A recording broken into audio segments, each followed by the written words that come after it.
શાળા મંડળ રાજકોટના સૌ મારી સાથે ઉપસ્થિત આગેવાનો સન્માનીય ડીવી મહેતા, અજયભાઈ પટેલ, અવધેશભાઈ કાનગડ, ઉર્વિશભાઈ, આપ સૌ મીડિયાના મિત્રો, દેશના વડાપ્રધાન શ્રી નરેન્દ્રભાઈ મોદી દેશના લોકોની સુખાકારી માટે સતત પ્રયત્નશીલ અને કાર્યશીલ સાથે ઘણા બધા પ્રોજેક્ટો જે સમાજ જીવનમાં સુધારો લઈ આવે એવા હોય છે, એના માટે સતત આહવાન કરતા હોય છે. છેલ્લો એમનો મન કી બાતનો એપિસોડમાં પણ એમણે આ સતત આહવાન કર્યું છે. રાજકોટ કોર્પોરેશન પણ આવા જ એક ગંભીર ધાર્મિક શ્રદ્ધા સાથે જોડાયેલા અને પર્યાવરણને ત્યાર પછી નુકસાન કરતા વિષય માટે થોડી જાગૃત થઈ અને રાજકોટના શહેરીજનોની માટે પર્યાવરણ જાગૃતિનો વિષય લઈ આવવા માંગે છે. આગામી દિવસોમાં, આગામી સપ્ટેમ્બર મહિનામાં ગણપતિ મહોત્સવ ચાલુ થશે.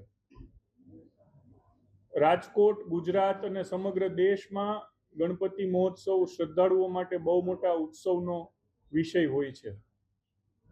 ગણેશજીની મૂર્તિ ઘરે ઘરે સ્થાપિત થતી હોય છે અને પછી એનું નદી નાળામાં વિસર્જન કરવાની આપણી ધાર્મિક પ્રથા છે. આને લીધે ગણપતિ મહોત્સવ પછી પાણીના આપણા સમગ્ર માળખાને, નદી, જળાશયો, તળાવોને ખૂબ નુકસાન જતું હોય છે, કારણ કે મૂર્તિ જે પીઓપીમાંથી બનાવેલી હોય છે. અને આ વિષય આપણા સૌના ધ્યાનમાં છે, પરંતુ ક્યાંક ને ક્યાંક એની ગંભીરતા ધાર્મિક માન્યતાને લીધે ઓછી થઈ હોય છે. ત્યારે રાજકોટ કોર્પોરેશન આગામી દિવસોમાં સેલ્ફ ફાઇનાન્સ સ્કૂલ એસોસિએશનના સહયોગથી 500 રૂપિયામાં સંપૂર્ણ માટીની બનેલી ગણપતિજીની મૂર્તિ 10,000 મૂર્તિઓ શહેરીજનોમાં વિતરિત કરશે. 1 પણ રૂપિયાનું કોર્પોરેશન દ્વારા પોતાનું ખર્ચ નથી થવાનું. સેલ્ફ ફાઇનાન્સ મેનેજમેન્ટ સ્કૂલનું જે એસોસિએશન છે એ લોકો આખી વ્યવસ્થા સંભાળવાના છે અને 10,001 ફૂટની મૂર્તિ રાજકોટના લોકોમાં વિતરણ કરવાના છીએ, જે સંપૂર્ણ માટીથી બનેલી હશે અને ઘરમાં ને ઘરમાં એમનું વિસર્જન થઈ શકશે. આને લીધે પર્યાવરણ સુરક્ષાની જાળવણીનો બહુ મોટો પ્રયાસ આપણે કરવા જઈ રહ્યા છીએ.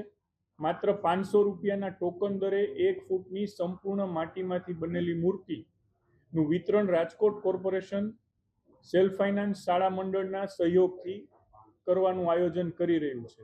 આ માટે સૌ શહેરીજનોને વિનંતી છે કે આપ આ મૂર્તિનો ઉપયોગ કરજો, અથવા તો તમને જે સારી લાગે એ સંપૂર્ણ માટીની મૂર્તિનો ઉપયોગ કરજો, જેથી ઘરમાં ને ઘરમાં ટબમાં પણ આપ એનું વિસર્જન કરો ને માટી છે તમે કુંડામાં કે એમાં નાખી શકો.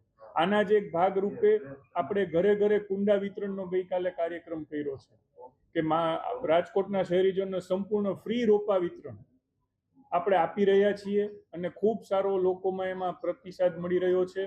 આશરે 20,000 થી વધારે રોપાનું વિતરણ કોર્પોરેશન કરવાનું છે અને 10,000 આ મૂર્તિ, એટલે પર્યાવરણની દિશામાં, જળ સ્વચ્છતા અને જાળવણીની દિશામાં રાજકોટ કોર્પોરેશન એક ઇનિશિયેટિવ લઈ રહ્યું છે.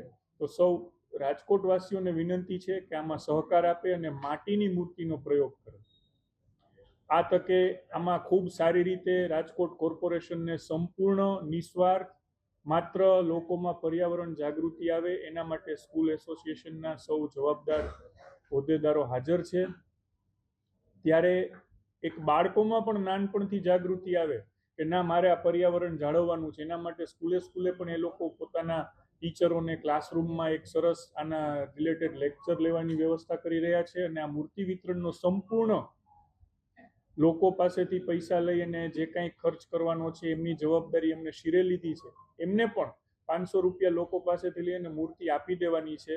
રાજકોટ કોર્પોરેશનના સહયોગમાં આ સૌનો હું આભાર માનું છું અને સ્કૂલ એસોસિએશન વતી ડીવી મહેતાને વિનંતી છે કે આપ પ્રાસંગિક વાત ટૂંકમાં કરો.